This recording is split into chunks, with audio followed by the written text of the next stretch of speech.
미카엘과 그의 사자들 교회 19번째 설교를 시작하겠습니다. 오늘 설교의 주제는 38년 된 병자 치유를 통해 본 행위와 그 은혜에 대해서입니다. 요한복음 5장 1절로부터 18절까지 보겠습니다. 그 후에 유대인의 명절이 있어 예수께서 예루살렘에 올라가시니라. 예루살렘에 있는 양문 곁에 히브리말로 베데스다라는 못이 있는데 거기 행각 5이 있고 그 안에 많은 병자, 소경, 절뚝발이 혈기 마른 자들이 누워 물의 동함을 기다리니 이는 천사가 가끔 못에 내려와 물을 동하게 하는데 동한 후에 먼저 들어가는 자는 어떤 병에 걸렸든지 낫게 되미러라. 거기 38년 된 병자가 있더라. 예수께서 그 누운 것을 보시고 병이 벌써 오랜 줄 아시고 이르시되 네가 낫고자 하느냐? 병자가 대답하되 주여 물이 동할 때에 나를 못에 넣어줄 사람이 없어 내가 가는 동안에 다른 사람이 먼저 내려가나이다. 예수께서 가라사대 일어나 네 자리를 들고 걸어가라 하시니 그 사람이 곧 나아서 자리를 들고 걸어가니라. 이 날은 안식일이니 유대인들이 병 나은 사람에게 이르되 안식일인데 네가 자리를 들고 가는 것이 옳지 않다 하니라. 대답하되 나를 낫게 한 그가 자리를 들고 걸어가라 하더라 한데 저희가 묻되 너더러 자리를 들고 걸어가라 한 사람이 누구냐 하되 고침을 받은 사람이 그가 누구신지 알지 못하니 거기 사람이 많음으로 예수께서 이미 피하셨음이라. 그 후에 예수께서 성전에서 그 사람을 만나 이르시되 보라 네가 났으니 더 심한 것이 생기지 않게 다시는 죄를 범하지 말라 하시니 그 사람이 유대인들에게 가서 자기를 고친 이는 예수라 하니라. 그러므로 안식일에 이러한 일을 행하신다여 유대인들이 예수를 핍박하게 된지라. 예수께서 저희에게 이르시되 내 아버지께서 이제까지 일하시니 나도 일한다 하시매 유대인들의 일을 인하여 더욱 예수를 죽이고자 하니 이는 안식일만 범할 뿐 아니라 하나님을 자기의 친아버지라 하여 자기를 하나님과 동등으로 삼으심이러라. 아멘. 오늘은 38년 된 병자의 치유 사건을 공부하도록 하겠습니다. 이 38년 된 환자의 치유 사건은 요한복음에 등장하는 세 번째 표적입니다. 요한복음은 2장 1절서부터 12장 50절까지를 표적의 책이라고 부른다고 했습니다. 그 표적의 책들은 그 표적을 보고 오해하고 그래서 그 표적의 의미를 강의하는 구조로 이루어져 있습니다. 그런데 그 표적의 내용은 전부 1장 마지막 절에 걸리는 것입니다. 인자 위로 하늘이 열리고 하늘과 땅이 하나로 이어지게 되는 것이 기록되어 있는 책이 바로 표적들의 책인 것입니다. 그 방법은 은혜입니다. 여러분, 요한은 이렇게 은혜라는 주제 아래에서 표적들의 사건들과 예수 그리스도의 강의 이야기를 이어가고 있는 것입니다. 유대인들의 대표적인 절기는 크게 세 가지입니다. 유대인들의 달력은 우리가 쓰는 달력과 많이 다릅니다. 유대인들은 자식들의 달력으로 1월 14일을 유월절로 지킵니다. 우리가 쓰는 달력으로는 3월 중순에서 4월 초 사이입니다.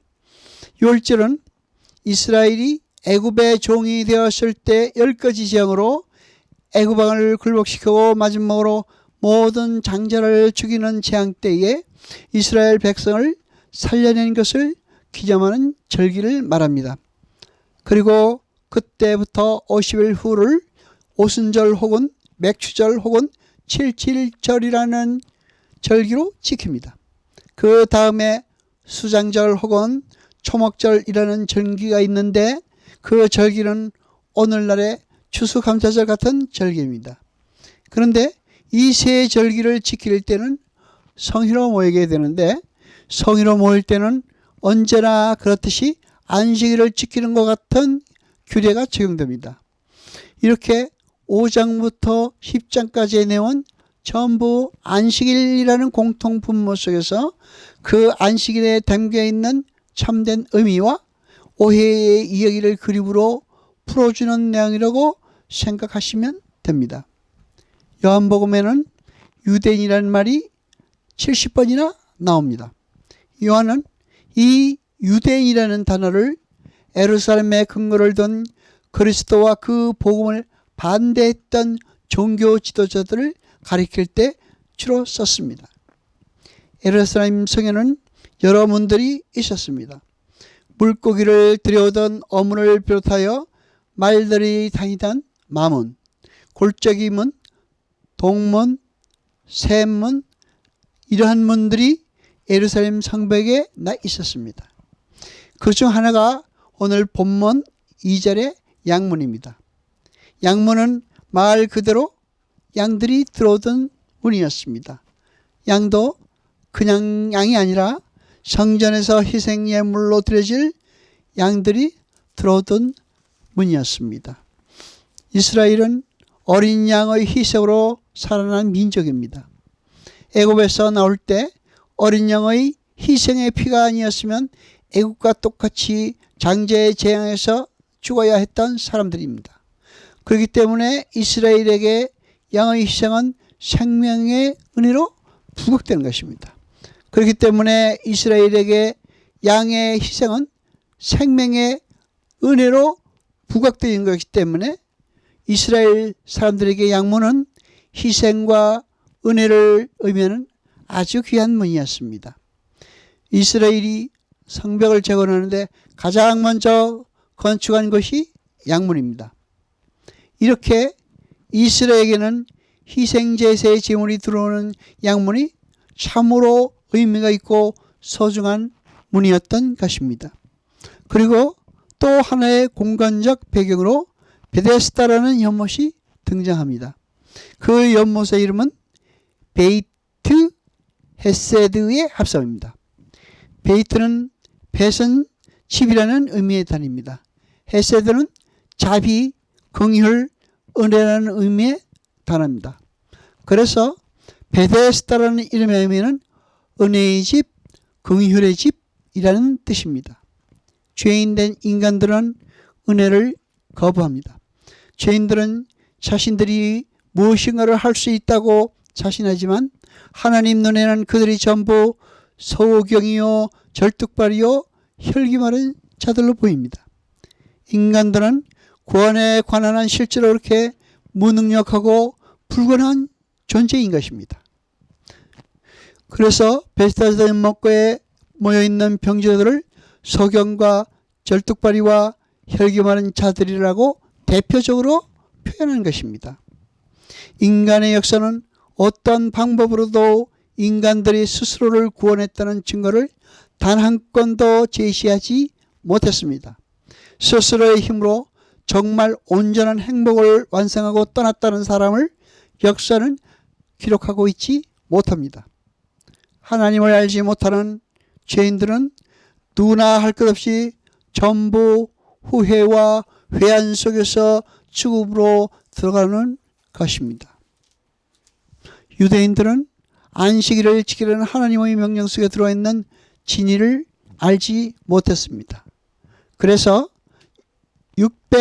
613가지의 미시나의 규례와 전승 속에서 무려 39가지 안식일 규례를 만들어 놓고 그것만 지키면 안식일을 지키는 것이라고 오해하고 있었던 것입니다.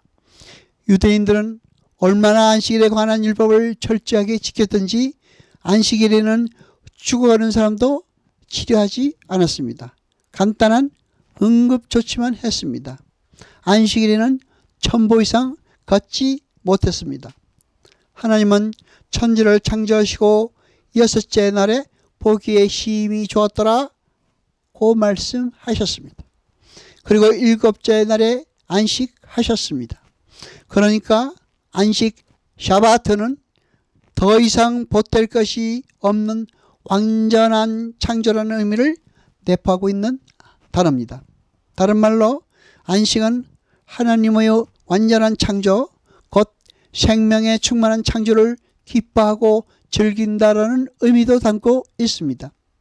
하나님의 창조는 완벽했습니다.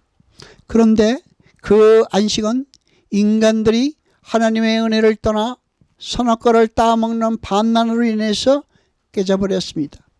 이제 이 피조 세계는 참된 안식을 향해 다시 재창조되는 과정을 거쳐야 합니다.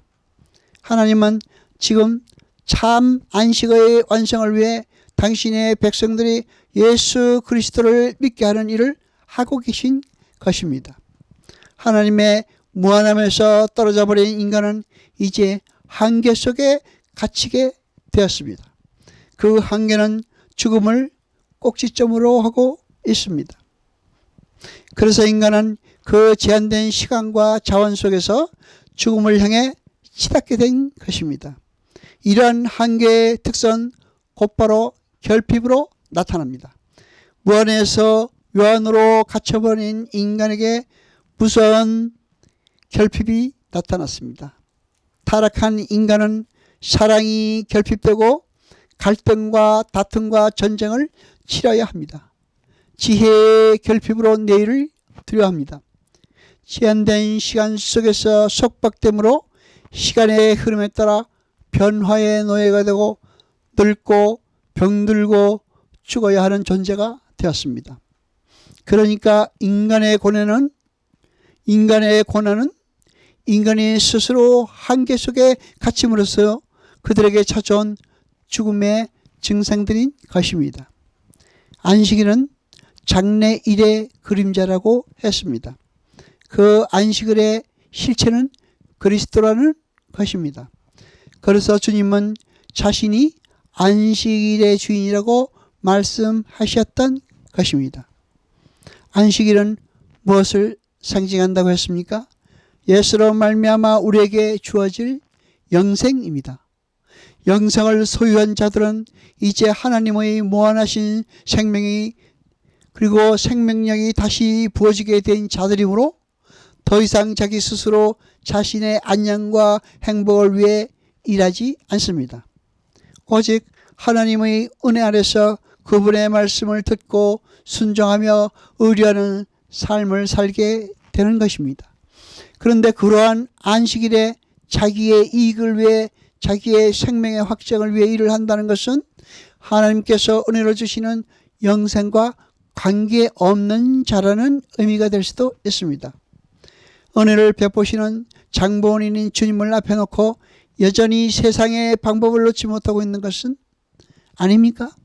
사마리아 여인의 이야기에서도 구원은 말씀으로 이루어졌습니다. 왕의 신하의 아들을 살리는 사건에서도 아들의 살아남은 말씀으로 말미암았습니다. 38년 된 병자를 고치실 때도 마찬가지입니다. 말씀으로만 그 말씀이 실제가 되어 병자가 일어나 걸어갑니다. 행위는 자기의 결과에 대해 자기의 조건과 근거를 제시해야 된다는 말과 같습니다. 그래서 그들의 삶에는 자기 자신만이 있습니다. 은혜는 자기가 얻는 결과에 대해 자기 노력의 근거나 조건을 갖고 있지 않습니다. 그러므로 구원은 오직 은혜로만 이루어질 수 있는 것입니다. 여러분, 구원은 오직 은혜로만 이루어질 수 있는 것입니다. 여호와 아버지 하나님 거룩하시니여 세세토록 영광과 찬송 받으소서. 말씀을 들을 때 깨닫게 하시고 우리로 진리를 알게 하소서. 감사드리며 이 모든 것 우리 주 예수 그리스도 이름으로 기도드리옵나이다. 아멘.